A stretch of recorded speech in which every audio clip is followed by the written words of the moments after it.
Good morning. It's your boy Eric B from the Nerds That Spoken podcast, coming to you with another Cooking with Eric B, the Meat Sweats. This should be episode 4 by the time you guys see this. So we're getting the smoker going. It's coming up to temp pretty good here. And what we actually have here is some beef ribs. I got 2 slabs of beef ribs there. We got some chuck roast that I'm actually going to smoke. We got some lamb chops here. And then if you lift this up, we got some spare and baby back ribs here. It's going to be a meat-tastic time this Memorial Day. But we got a couple things in store for you. The wife is actually making some baked beans, and then I'm going to put a salad together. But we got the smokers about up to temp. Ooh, look at that. All right. So we're going to get ready to put this meat on the grill here.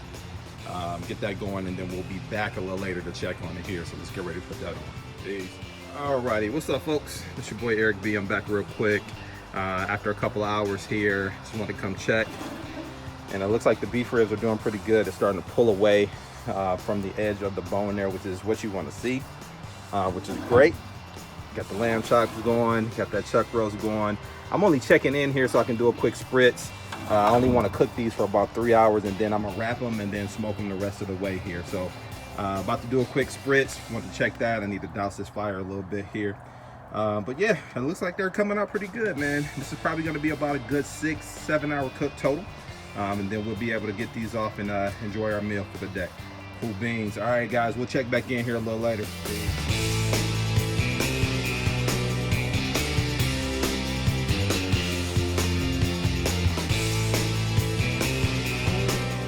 Alrighty, guys, we're back, getting ready to wrap some of this meat here for the final processes of cook. So we're gonna start with our chuck roast first.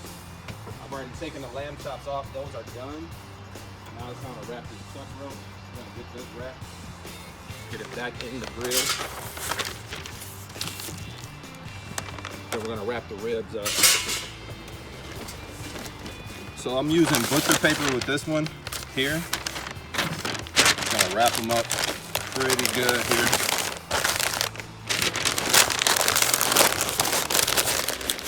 Fold it over. I'm gonna put it right back in the grill.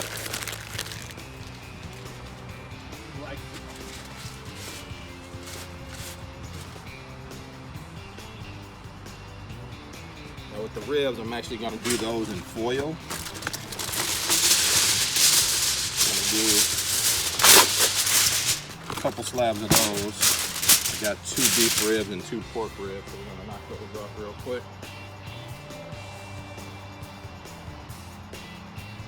As you can see, again, like we said earlier, beef ribs are definitely getting there. You can see them pulling away from the bone, especially right in this area here. So we're gonna kind of get that wrapped. Now, before I wrap this all away, I want to use a little bit of the solution that I use for my spritz. So I'm just gonna do a light pour over, and that's gonna settle there at the bottom. And all I did was just put some apple juice, some red wine vinegar, a little Worcestershire sauce, and that's it. So now that's wrapped, and I don't want the bark to get super soft. I don't want to lose my bark, so as you can see, I got a little vent area there.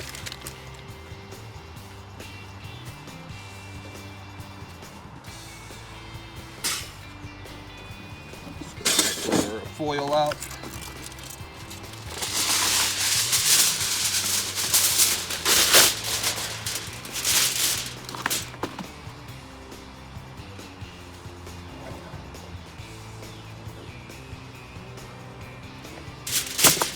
This one's looking good as well. Not as cooked as the other one, but it's still separating from the edge, which is great. By the time it's done, it'll be drawn back a lot more.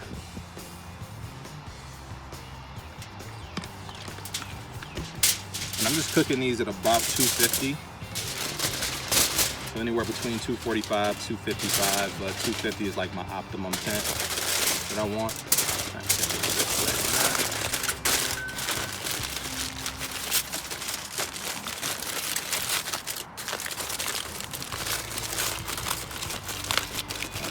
wraps pretty good there. Cool.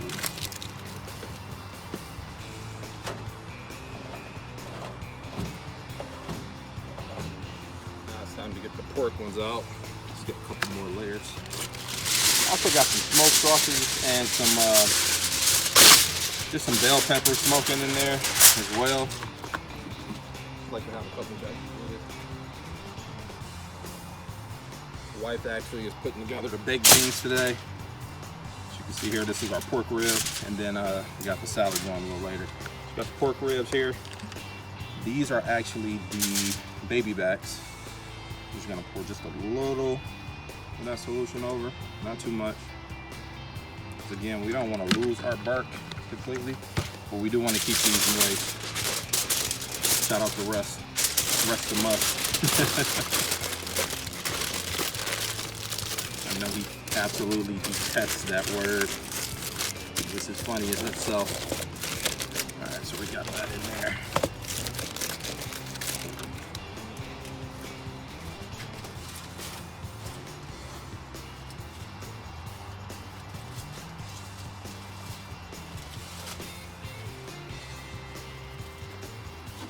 Get our last layer out.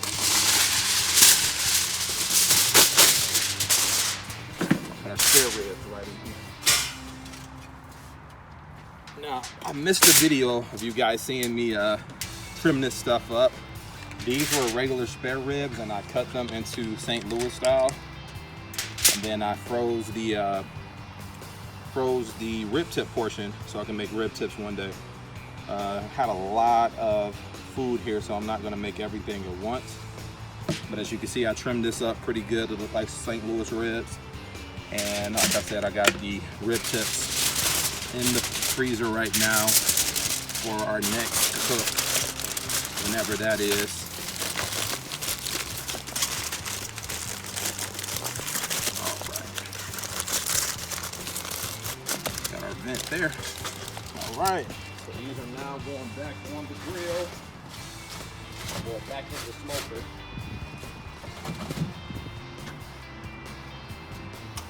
I'll bring that temp right back up to about 245, 250. And we'll be back in about 3 hours. Should be done about then, but we're gonna check it out from there. So we'll see you in a minute. Alrighty guys, so the beef ribs are now ready for me to baste. As you can see here, they've drawn back from the bone. They're pretty tender. I mean, you can see how soft that is, just pressing on it. So I'm gonna go ahead and just do a little sliver or a little layer of some barbecue sauce. This is actually Sweet Baby Ray's barbecue sauce. We like that stuff a lot here in our household. They got a couple different flavors. But as you can see here, this is pretty much done. It's just now at this point, just gonna let that sauce caramelize over the top for maybe like 15-20 minutes. Let it get in there. And that's it. So that's the first set of the beef ribs. Those are done. I'm gonna slightly cover that up just a little bit, just so I can get the full. Actually, I'm just gonna put it off to the sides. There we go. I want the beef ribs to get all that heat over to the top. So that's number one.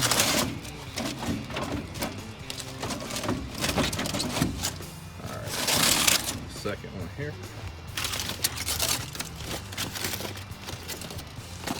Same thing. You can see they're really soft, really juicy.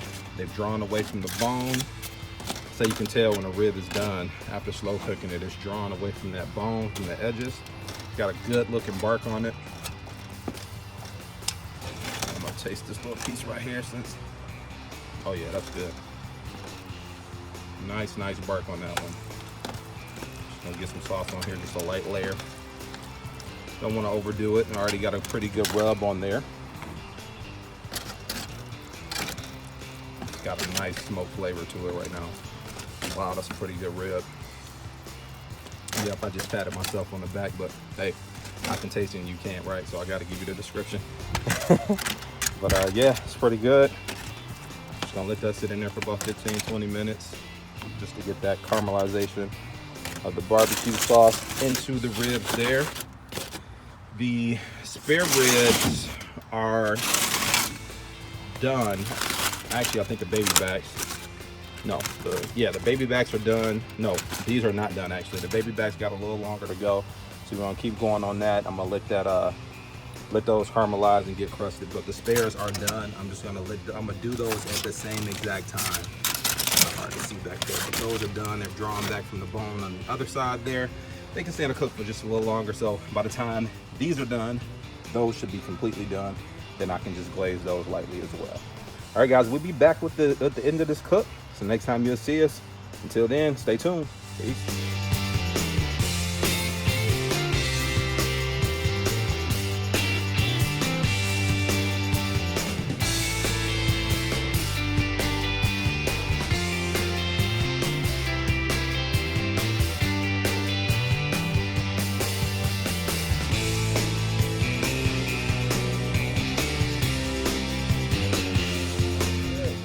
On the pork ribs there. Got the spare ribs here. As you can see here, that sauce got a nice little glaze over the top of it.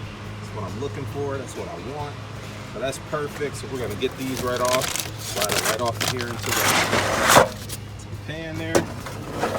And now I gotta get the baby backs off. Look at those. That's a good looking set of ribs there. It's got a great color. Can't wait to cut into these so you can see the smoke ring. It's looking good, looking mighty good. So we're still gonna let that go a little further. Again, that's our chuck roast wrapped up. Got a couple things we're gonna do with that, but we'll talk about that a little more later. All right, guys, we'll check back in a little later. All righty, guys. So here's our beef ribs, completely done. So done that the bone literally just fell out of one of them as I was plating it, or getting it out of the pan to actually cut it. Came right out of this one here. But that's how you know when you got a good beef rib, when the bone literally just comes right out. So I'm actually gonna make a slice here. See how we looking? Oh yeah, that's really soft. Let's see here. It's the best way to do this. I mean, I literally can just pull that out if I wanted to. Look at that. That bone just comes straight out. And look at that. Still juicy. It's only been resting for maybe about 35, 40 minutes. As you can see how soft that is. Like the meat literally just falls right off. You can just pull it right off. Wow. Same thing here with the smaller end. Really soft. So I'm gonna get some slices out of this in a minute. Go ahead and cut it up. But I can't do it with two hands here, and I left my tripod outside. But we'll go ahead and get these sliced up, get them plated, and we'll show you guys what they look like later.